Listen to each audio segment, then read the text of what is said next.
Check out this week's sponsored Razor Boxes by 6 a.m. Barber Provisions. Order yours today for Barbers by Barbers. What do you say? How do you say? I'm just about to see another day. Y'all know what this is. This is Razor Sharp Podcast. Love that. I'm Terah the Barber. Today we have my brother Rodrick Samuels, long time supporter, innovator, educator, doing everything in the barber industry in cosmetology. For the people that don't know you, that's new to the Razor Sharp Podcast platform, just tell the people who you are. Well, a lot of people don't think that I'm a barber, right? Because they see me teaching and stuff like that, but I'm a barber by trade. I went back to school because I noticed when my clients would come in and bring their little sons, the single mothers, I'd be like, hey, so where you going? They're like, oh, I'm going to the salon. I'm like, man, I'm letting money walk out the door. So I went back and I enrolled in cosmetology school because I'm a barber by trade. I am a licensed cosmetologist and a licensed instructor. Oh, dueling all of those things. For sure. How long you been cutting? I'm coming up on close to 30 years now. I started when I was 13, bathroom barber, kitchen tishing, you know what I'm saying? Doing that, and I used to cut hair in college. Got kicked out of college and was trying to figure out like what my life was looking like. So my sister was like, hey, what, you ever thought about going to barber school? And I'm like, nah, I never thought about it. And honestly, man, that was 1998 and I never looked back. Wow. Yeah. So it was barbering first and then it was cosmetology? It was barbering first, then cosmetology, and then instructing. Okay. So when I went to college, I wanted to be a teacher. I wanted to teach kindergarten. Nice, okay. Yeah, I love the kids. I can see that. But it just didn't work out. But the universe had different plans for me. You know what I mean? So even though I didn't get a chance to teach in like a traditional school, I got a chance to start and own my own school. Salute. Move around the country and teach on a global level and global scale. So that was the blessing, you know? Okay, and what got you coming to New York for this IBS hair show? Well, number one, New York is one of my favorite places to visit. I always get to see people like you, Kamal Nuru, shout out to Levels Barbershop. You know it. Denny Moe. You know what I'm saying? Back in the day, we used to come to the shows and kick it, and I used to come living in South Carolina. Y'all was like the heroes to me, you know what I'm saying? So I'm like, man, I get to go to New York, I get to kick it and see what the new styles was like. But this weekend, I'm here celebrating black education and black barbers and stylists who educate the masses in the trade show arena and space. That's amazing. That's amazing. Man. So we had the Powerhouse Pavilion, and today and yesterday, well, throughout the whole weekend, we're just showcasing black educators, talking about DEI, talking about fair pricing. You know, sometimes as a black educator, you may not get the same money than your white educator. So we're just discussing all those things in hopes to open up more conversation and get us a little bit more equality and equity in the personal appearance space.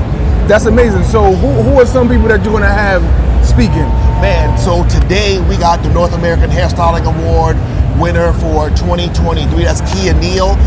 We got Thomas James, Mr. State Board. Susan Bennett, you guys know, if you don't know, she's a social media maven. Dave Ray, he's an OG in the game, you know what I mean? Worked for some of the major brands. That's just to name a few, but really excited to have these conversations and get black and white and Hispanic people inside of this space so we can cultivate what's next and write the narrative. Absolutely. So since you've been in the game for 30 years and you really hit all of these hair shows, like no matter what state it is, we're gonna see you there. What do you see different from within the 30-year span of how these trade shows are going now? You know what, it kind of ebbs and flows, to be honest. So probably about 10 years ago, we was barber heavy, right? Yes. It was barber battles, it was barber competition. Every clipper company was here, right? And then the pandemic hit. Then hair shows got a little bit smaller, right? The crowd wasn't as big, the space was condensed, and now what I see is that small is the new big, right? So people are really kind of, I guess, shifting into having more events again and barber battles again and just meetups where people can get together and be creative and have a good time. Like just the fact that you knew I was coming here. Shit, I ain't seen you since. It's been a little minute, right? It's been a while. But it's like I talked to you yesterday. Yeah. And I think that's the brotherhood of being a barber, being in spaces like this and traveling, where you get to see your good friends. And man, I always consider you to be a good friend of mine. I appreciate you, my brother. Thank you. For sure. Yes, so it's just amazing. You know, I got up this morning, I flew into town because I left New York almost 4 years ago, moved down to Georgia, and I had to restart all over. You know, like building a new clientele, getting my barber license down there. Right. But I see that the culture of barbering is totally different in Georgia than it is in New York. For sure. And I needed to get a breath of fresh air. That was one of the reasons why I left. What states do you see now have the pinnacle of barbers that's really pushing the needle forward? You know, I'm probably going to be a little biased, you know, because I live there, but Detroit barbers, we move a little bit different. And much like you, I came from the South to Detroit. You came from the city to something slower. But for me, being in Detroit, the inspiration, the group of artistry, just the artistry in barbering in Detroit is phenomenal. You know, if you don't know this, Detroit was the hair capital of the world at one time. I didn't know that. And you know, you got the original hair gangsters. Remember Big Bad D? Yep. Cool C, Rob Willis, Rob Thomas. Like all of these guys came from Detroit. Like it made it cool to be a male hairdresser. You know what I'm saying? Like they created all these styles and stuff like that. But then when GM and Chrysler and all that other stuff went down, you know, not that the industry went down, but people had to survive. In the last, I'm gonna say 10 years, man, with the city coming back, the art coming back, more people moving into the city, the hair culture is growing, and now with me having a barber school in the Metro Detroit area, it's really bringing that finesse and that motion of barbering being the it thing to do again, man. And I'm actually really, really proud to be a part of it, but also shaping the new generation of barbers. I had to learn a lot about what's cool right now, what's hot right now, and shout out to people like you and some of the other social media influencers, Ivan Zoo, you know, Chris Basio. My students love these people, so I've been using their videos and their knowledge in the classroom so that we can actually connect and have that relationship, man. So that's amazing. Short answer, Detroit.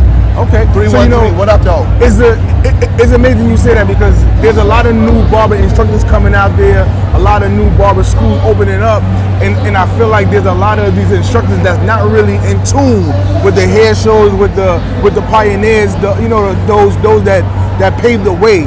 And the fact that you saying that you showing these videos of Ivan Zoo videos and Chris Basio and just learning all the different aspects of business, it's not just about standing behind the chair no more. Sure. But there's other ways that we can make money and still stay within the niche of what we do. Absolutely. And I think that's a loss. You know, there's a lot of barber schools that I go to that I see that these instructors is not going to they're not going to the shows. And if they don't go to the shows, then their students not going to the shows, and then they're not being able to see, if you go to one hair show, you're going to feel the energy, you're going to see what's going on, and then that's what's going to make you want to love it even more. One of my fellow barbers, Swola Bartiz, who's my co-host with Razor Sharp Podcast, he was a barber student. He came into the shop I was at. He was a barber student, and then I introduced him into this love of going to hair shows. Right. And now he's a barber instructor, about to take over the second school of Scales Barber Academy. Nice. And it's good that he's one of those guys that I was able to like mold to like, listen, this is where it's at, and this is what you're going to help groom the next barbers. And now we have this next hair show that's about to come up in April, that the whole school is coming out. That's awesome. And it's going to fuel them. Once they see the barber battle and see the talented barbers and see what's going on, I know it's going to be one of those deals that's going to push them like, you know what, I need to be into this industry for sure. more. For sure. So we definitely thank people like you that's always hitting the pavement, going out there talking to people, and the fact that you have a school that you're informing and educating and putting them on the game. Yeah. That's what's needed. And plus you're putting it into the black areas and the black community. For sure. And really just keeping that mold, because sometimes it can get diluted. It does. You know what, man? I'm so glad you said that. For all of your listeners, this is like a PSA. We need more barber instructors. Fact. It's not going to pay a lot of money. It's not going to give you all of these things. It's not a get-rich thing. But if you care about our industry and you care about the next generation of barbers coming up, get your instructor's license. Start a new school. As much as there's a teacher shortage in our secondary school, post-secondary school, or just our high schools, elementary schools, there's even more of a need because we have such a niche market for barber schools. Now you can go to a cosmetology school and they have 1 million instructors, but the barber schools are struggling. Listen, if you have a little bit of care about our industry, especially being barbers, we were first. We had barbers before we had cosmetologists.